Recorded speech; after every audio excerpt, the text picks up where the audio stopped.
Seorang gadis dinyatakan meninggal setelah mengikuti kontes kecantikan. Tapi secara ajaib, dia hidup kembali saat berada di ruang jenazah. Di sanalah kisah cinta tak biasa ini dimulai. Ini adalah film romantis yang menyentuh hati tentang kehilangan, trauma, dan kesempatan kedua dalam hidup. Seperti apa kisahnya?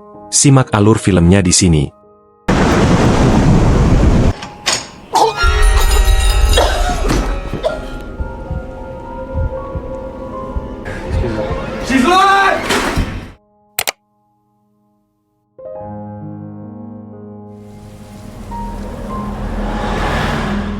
Film ini membawa kita ke kota kecil di Texas. Di sana, hidup seorang gadis muda cantik bernama Annabelle Lake. Sejak kecil, hidupnya dikendalikan oleh ambisi ibunya yang terobsesi pada kontes kecantikan. Di sisi lain kota, ada seorang pria pendiam bernama Elvis. Ia bekerja di rumah duka milik keluarganya. Hidup Elvis terasa sunyi. Ayahnya keras dan penuh tuntutan. Ibunya sudah lama meninggal. Sejak kecil, Elvis memiliki trauma mendalam yang membuatnya sulit berinteraksi dengan orang lain. Suatu malam, Annabelle dinobatkan sebagai juara kontes kecantikan nasional. Namun, tepat saat penghargaan diberikan, dia tiba-tiba jatuh pingsan. Ia tidak menyadari, kematian yang tak terduga ini akan sepenuhnya mengubah jalan hidupnya.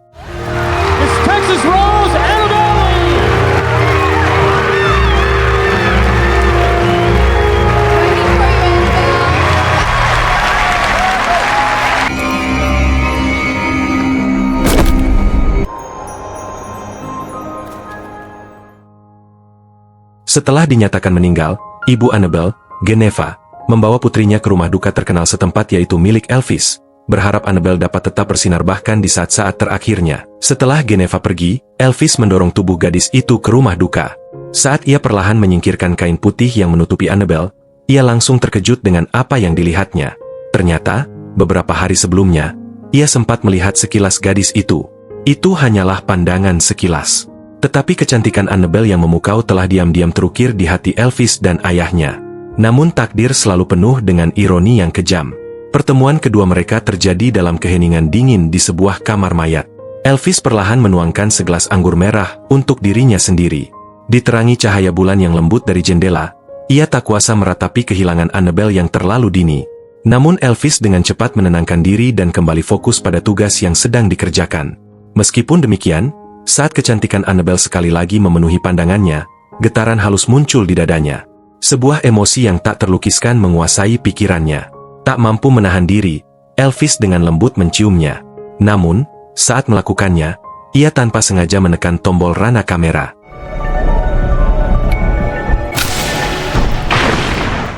Tepat pada saat itu, hembusan angin kencang tiba-tiba menerobos jendela, membuyarkan lamunannya.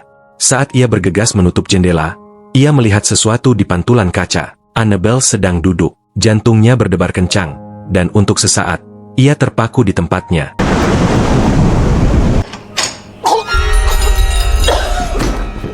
Tak lama kemudian, keheningan kembali menyelimuti ruangan. Elvis melangkah maju dengan hati-hati, dengan lembut menyentuh Annabelle dengan ujung jarinya untuk merasakan tanda-tanda kehidupan. Pemandangan di hadapannya terasa seperti mimpi, tetapi saat detak jantung Annabelle yang stabil dan hangat bergema di telinganya, keraguan terakhirnya lenyap, dan ia menerima kembalinya Annabelle yang ajaib ini. Tanpa pikir panjang, Elvis menghubungi layanan darurat. Keesokan paginya, Annabelle terbangun di rumah sakit. Kebangkitannya menjadi berita utama di berbagai media. Didorong oleh rasa tanggung jawab, dokter tersebut mendesak Geneva untuk membiarkan Annabelle beristirahat di rumah sakit, jauh dari hiruk-pikuk perhatian publik. Tapi Geneva tidak peduli. Dia segera membawa Annabelle keluar dari rumah sakit, langsung dikerumuni oleh kilatan kamera wartawan yang menyilaukan. Di bawah kilatan itu, pikiran Annabelle tiba-tiba dipenuhi dengan gambaran kabur seperti bayangan yang lewat yang mustahil untuk dipahami. Geneva memanfaatkan momentum itu, mendorong Annabelle ke setiap kesempatan endorsement yang mungkin. Meskipun kelelahan terlihat jelas di wajah Annabelle, Geneva tidak memperhatikannya. Setelah 2,5 hari syuting tanpa henti, Geneva memberitahu Annabelle bahwa mereka akan terbang ke Chicago sore harinya untuk tampil di acara bincang-bincang paling bergengsi di industri tersebut. Tapi Annabelle tidak menunjukkan minat dan dengan santai menepis antusias ibunya. Baru saat itulah Annabelle menyadari bahwa hidupnya seperti kereta api yang sepenuhnya dikendalikan oleh ibunya. Kemanapun kereta itu pergi, yang bisa dia lakukan hanyalah ikut terseret. Dan jauh di lubuk hatinya, Kerinduan polos itu masih belum pudar. Mungkin yang Annabel inginkan hanyalah menjadi gadis kecil yang riang. Mengingat kembali semua yang telah ia alami, betapapun glamornya penampilannya di permukaan, dipuja oleh jutaan orang, di balik semua itu terdapat tekanan dan kebingungan yang tak berujung. Untuk tampil sempurna di atas panggung, ia telah berjuang melawan tubuhnya sendiri setiap hari, memaksa dirinya muntah hanya untuk tetap langsing. Dan untuk memastikan putrinya bersinar di bawah sorotan lampu, Geneva bahkan memilih gaun yang jauh lebih kecil dari ukuran biasanya. Jadi sekali lagi, Annabel harus menyelinap ke kamar mandi untuk mengambil tindakan ekstrim guna mengendalikan berat badannya. Namun hidupnya, seperti kuncup bunga yang rapuh, perlahan layu di bawah tekanan yang tak tertahankan. Untungnya, takdir memberinya satu kesempatan lagi.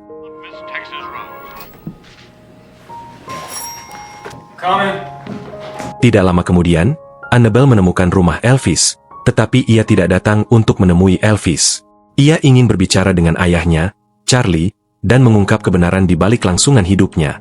Namun, mungkin karena tekanan yang tak terlihat, Elvis tidak memberikan apa yang diinginkannya. Sebaliknya, ia mengusirnya di pintu. Namun, saat ia menyaksikan sosok gadis itu perlahan menghilang, Elvis tiba-tiba mulai berbicara, memperkenalkan dirinya. Saat Annabel pergi, Elvis diam-diam melangkah ke jendela untuk mengamati, tetapi Annabel segera merasakan tatapannya.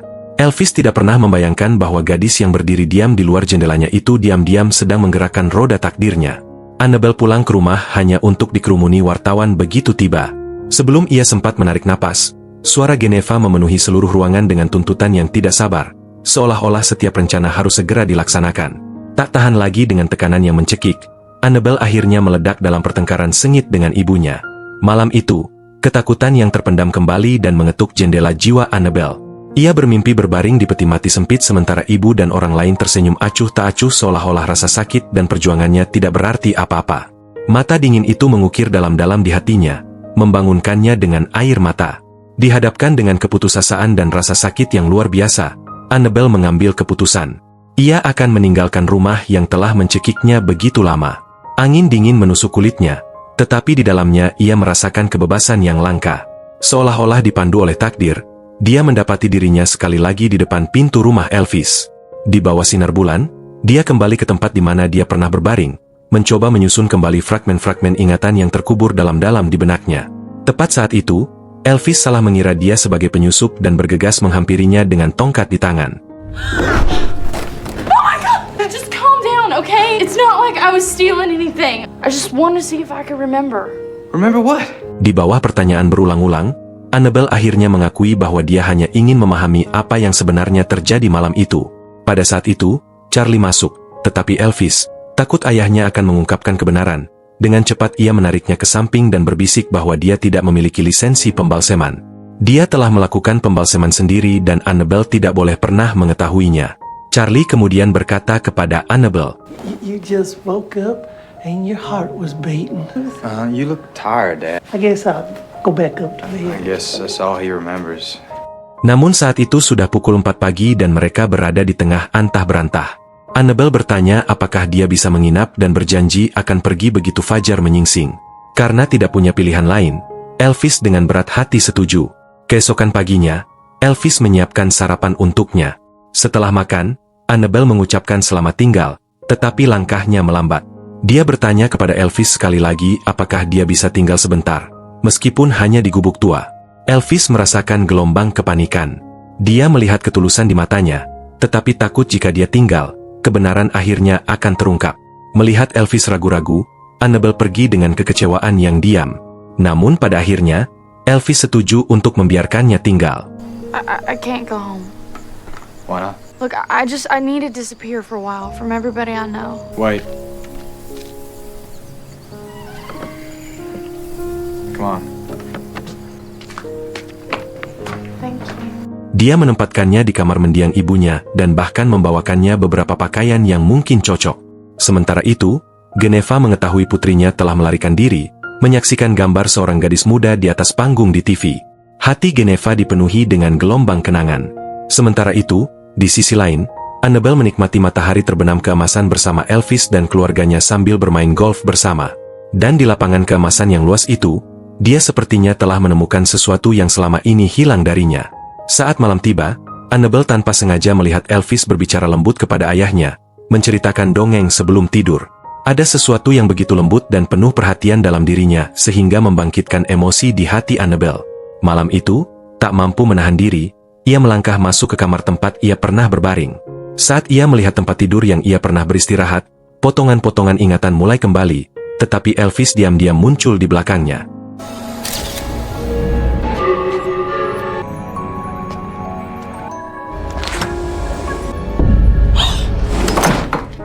I was just looking around. Why are you so obsessed with this place? Untuk mengurangi rasa canggung, Annabel melirik foto ibu Elvis dan bertanya dengan penasaran mengapa ibunya jatuh cinta pada seseorang yang bungkuk seperti Charlie. Elvis tidak banyak bicara. Ia hanya membawanya ke tempat tenang yang biasa ia kunjungi. Dalam hembusan angin malam yang lembut, Elvis akhirnya terbuka, berbagi kesedihan yang terkubur dalam hatinya.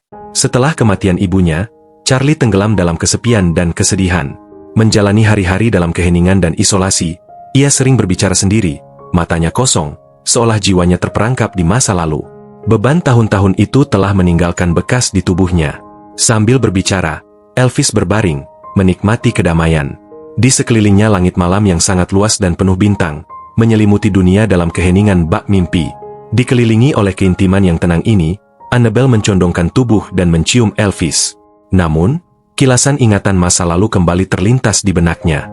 Meskipun begitu, ia tidak lagi ingin mengejar fragmen masa lalu. Ia menyerah pada kehangatan momen ini, membiarkan hatinya membimbingnya ke depan. Pada saat itu, Elvis terasa seperti satu-satunya tempat berlindung yang aman baginya, melindunginya dari semua rasa sakit yang datang sebelumnya. Hubungan mereka pun kini menjadi akrab. Suatu ketika, saat mereka mengecat rumah, Annabel melihat tanah di depan rumah Elvis. Sebuah pertanyaan kecil muncul di hatinya. You ever grow anything in that field? We need to be planting the seeds now so they can grow while we paint. Wait, what seeds? Tetapi Annabel percaya tanah ini menyimpan janji kehidupan baru. Ia mengajak Elvis ke kota untuk membeli benih. Mengenai jenis benih apa, ia tidak mau mengatakannya, hanya tersenyum dengan sedikit misteri. Setelah mereka kembali ke rumah, Annabel mulai mengerjakan traktor tua, yang telah lama terbengkalai dan tertutup debu. Di balik tubuhnya yang tampak rapuh, terdapat kekuatan dan ketahanan yang tenang yang tak bisa disembunyikan. Namun, Elvis dan Charlie percaya bahwa semua usahanya akan sia-sia. Tetapi hari-hari damai itu hancur oleh mobil polisi yang datang tiba-tiba. Charlie dengan cepat melangkah maju untuk menyapa polisi, hanya untuk mengetahui bahwa mereka datang mencari Annabel. Selama percakapan, petugas itu terus melirik curiga ke traktor di dekatnya. Pada saat itu, Annabel sedang berjongkok, memperbaiki bagian mekanis, dan Elvis dengan santai mengabaikan pertanyaan petugas itu. Karena tidak menemukan petunjuk yang berguna, petugas itu tidak punya pilihan selain pergi dengan kecewa. Annabelle around here, right? No. Who's that boy on the tractor? Oh, that's Sartoro. He's new. Well, if y'all see that girl anywhere, you... Setelah itu, Elvis memberitahu Annabel tentang kunjungan polisi, tetapi dia tampaknya tidak peduli dan hanya terus tertawa dan menikmati momen bersamanya. Menjelang malam, mereka berdua kembali ke jembatan panjang itu sekali lagi. Di sekitar mereka hening saat mereka bersandar di tepi jembatan, merasakan kehangatan momen itu. Tetapi tiba-tiba, suara sirene polisi yang keras menghancurkan kedamaian singkat mereka. Melalui jendela, mereka melihat Charlie diinterogasi oleh petugas. Setelah polisi pergi, mereka kembali pulang. Annabel kini menyadari tidak ada jalan kembali dan dia harus bertanggung jawab atas segalanya. Jadi, dia memutuskan untuk bersembunyi di rumah seorang teman. Tapi Elvis tidak tahan membiarkannya pergi sendirian. Oh, I'm sorry. So nobody gets Daddy, hurt, goes to you did jail. great. Listen, I'm gonna take off. Wait, how? I have a friend that lives down in Padre It's Island. okay. You go. I don't want to leave you alone. You got... It's okay, son. I love you. Thank you, Charlie. Take care of him. Setelah dibujuk oleh ayahnya, Elvis dan Annabel memulai perjalanan yang penuh ketidakpastian bersama. Namun, tidak lama setelah mereka memulai perjalanan, mata Annabel sudah berkaca-kaca, hatinya dipenuhi kerinduan dan keengganan akan kehangatan yang ditinggalkannya. Meskipun singkat, waktu bersama itu telah mengisinya dengan rasa hangat dan kebebasan yang telah lama hilang. Seperti sinar matahari yang menyinari jiwanya. Namun, memikirkan hal yang tidak diketahui di depan, ia diliputi kecemasan dan ketakutan. Elvis hanya diam menggenggam kemudi, menyadari gejolak emosinya, tetapi tidak yakin bagaimana menghiburnya. Ia memilih untuk tetap berada di dekatnya dengan dukungan secara diam-diam. Saat malam semakin larut dan bintang-bintang bertebaran di langit, mereka terus berkendara tanpa henti menuju kejauhan. Saat fajar, cahaya pertama menyebar di cakrawala, dan setelah berkendara sepanjang malam, mereka akhirnya sampai di tempat yang digambarkan Annabelle. Tetapi di sekeliling mereka hanya ada kekosongan yang sunyi. Saat Elvis melangkah menjauh untuk melihat sekeliling, Annabelle menyelinap ke kursi pengemudi dengan seringai nakal. Ketika Elvis mendengar deru mesin, ia bergegas kembali dengan panik. Baru kemudian ia menyadari bahwa Annabelle tidak memiliki apa yang disebut teman, dan perjalanan ini tidak pernah dimaksudkan untuk memiliki tujuan. Annabelle menginjak pedal gas, dan mobil melaju seperti kuda liar. Angin laut menerpa rambutnya saat ia tertawa terbahak-bahak, seolah bertekad untuk meninggalkan masa lalu jauh di belakang. Elvis duduk di sampingnya, tidak dapat mengalihkan pandangannya dari senyum gembiranya. Pada saat itu, rasanya seolah-olah dia sudah berdiri di pantai yang murni dan tak tersentuh yang selalu dia dambakan, dengan perasaan kebebasan yang tak terucapkan membanjiri pikirannya, sama seperti keadaan pikiran Annabelle pada saat itu, tak terikat dan penuh dengan kemungkinan tak terbatas. It's wonderful, it's wonderful, chips, chips, wonderful, it's wonderful, da-ti-do-di-do, da-ti-do-di-do, via, non perder tempo, it's wonderful, it's wonderful. Pada hari-hari berikutnya, perasaan mereka satu sama lain tumbuh dengan cepat. Elvis benar-benar terpesona oleh senyum Annabelle. Ia seringkali tanpa sadar ikut menyeringai. Mereka bersantai di bawah sinar matahari di tepi laut, menaiki komedi putar seperti anak-anak yang riang, dan menikmati setiap momen kebahagiaan tanpa batas. Tetapi hari-hari indah tidak pernah bertahan lama. Suatu hari, Geneva tiba di rumah Charlie dan menemukan pakaian Annabelle di dalamnya. Kemudian ia pergi ke bengkel Elvis dan menemukan sebuah foto dari malam itu. Segala sesuatu dalam foto itu tampaknya menegaskan bahwa Elvis bukanlah orang biasa, melainkan seorang penyimpang yang berbahaya. Sementara itu, Annabelle dan Elvis sama sekali tidak menyadari bahwa badai diam-diam mendekat. Kemudian hari itu, mereka berhenti di sebuah pom bensin, dan ketika Annabelle memasuki toko, pemiliknya langsung mengenalinya. Ia melirik keluar ke arah Elvis, yang sedang mengisi bensin, dan tanpa ragu memanggil polisi. Setelah selesai berbelanja, Annabelle memperhatikan tatapan aneh pemilik toko dan kemudian melihat sebuah koran di atas meja yang menunjukkan foto Elvis menciumnya terpampang di halaman depan. Pada saat itu, Annabelle merasakan sesak napas yang luar biasa dan tak terlukiskan. Elvis juga melihat berita utama itu. Saat Annabelle yang terkejut melangkah keluar, ia bergegas menghiburnya. Tetapi dengan kebenaran yang kini terungkap, penjelasan apapun tak akan membantunya. Polisi tiba tepat waktu untuk melerai pertengkaran mereka, dan pasangan itu, yang beberapa saat sebelumnya diliputi kebahagiaan, kini menghadapi perpisahan yang menyakitkan.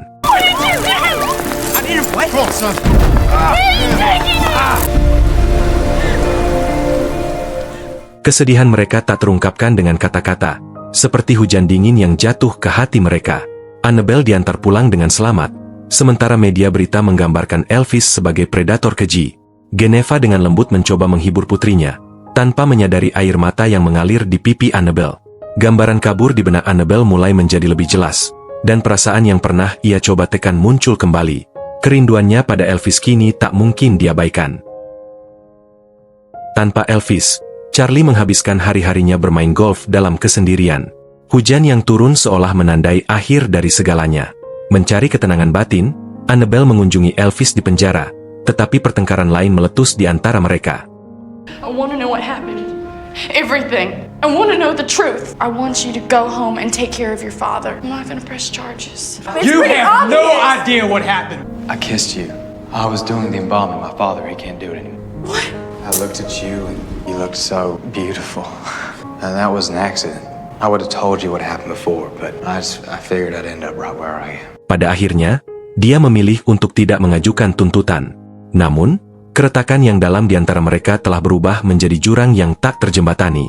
Ketika Elvis kembali ke rumah, ia menemukan ayahnya tergeletak di rumput. Semua mimpi yang pernah ia miliki lenyap seperti kabut, hanya menyisakan keheningan dingin dan penyesalan yang tak terperbaiki. Badai akhirnya memadamkan setiap harapan Elvis untuk masa depan. Setelah berhari-hari dan bermalam-malam merenung, ia akhirnya memutuskan untuk meninggalkan semua kekacauan kota. Kemudian ia membawa pulang jenazah Charlie, satu-satunya orang yang pernah bisa diandalkannya. Kini terbaring diam di tempat tidur yang dingin dan tak bernyawa. Kenangan menyerbu seperti gelombang yang menghantam, memenuhi hatinya dengan kesedihan dan kekosongan yang tak tertahankan. Sambil menggenggam tali, Elvis berjalan perlahan ke depan. Setiap langkahnya terasa berat karena keputusasaan. Tetapi saat itu juga hembusan angin kencang menerpa udara, dan di depan matanya terbentang ladang bunga matahari yang bersinar penuh harapan. Pada saat itu, percikan kehidupan menyala kembali dalam dirinya. Namun ia terpeleset. Tubuhnya melawan dengan sekuat tenaga melawan belenggu takdir dan akhirnya ia terbebas. Ia membuka pintu dan melangkah keluar, siap menghadapi kerumunan wartawan di luar dan bertekad untuk meninggalkan rasa sakitnya. Sementara itu, Annabelle, yang telah kehilangan semua kepercayaan pada hidup, menenggelamkan tubuhnya ke dalam bak mandi. Ia dengan lembut menyenggol televisi di dekatnya dengan kakinya, berniat untuk mengakhiri semuanya dalam diam. Tetapi pada saat kritis itu, ia melihat gambar Elvis di layar televisi. Here he comes, here he comes, here he comes.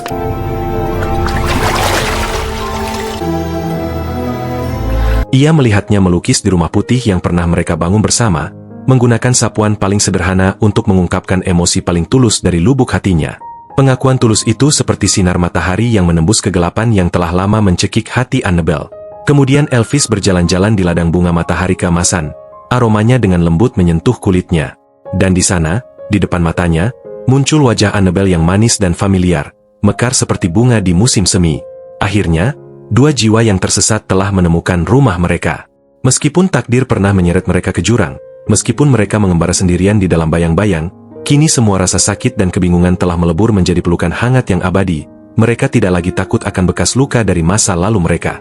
Film ini dengan lembut mengingatkan kita, meskipun hidup mungkin dipenuhi dengan penyesalan dan badai, cinta akan selalu menjadi cahaya yang menuntun kita maju. Dan di sepanjang perjalanan hidup ini, betapapun tersesat atau kesepiannya kita tidak boleh berhenti mencari pelabuhan cinta. Karena cinta adalah keajaiban terbesar dari semuanya dan penghiburan terhangat yang akan kita temukan di dalam jiwa kita. Gimana menurut kalian tentang film ini? Komen di bawah. Pilih tanda like bila suka video ini, dukung channel ini dengan subscribe dan aktifkan lonceng notifikasi, agar gak ketinggalan video terbaru di channel ini. Terima kasih yang sudah nonton video ini dan sampai jumpa di alur film lainnya.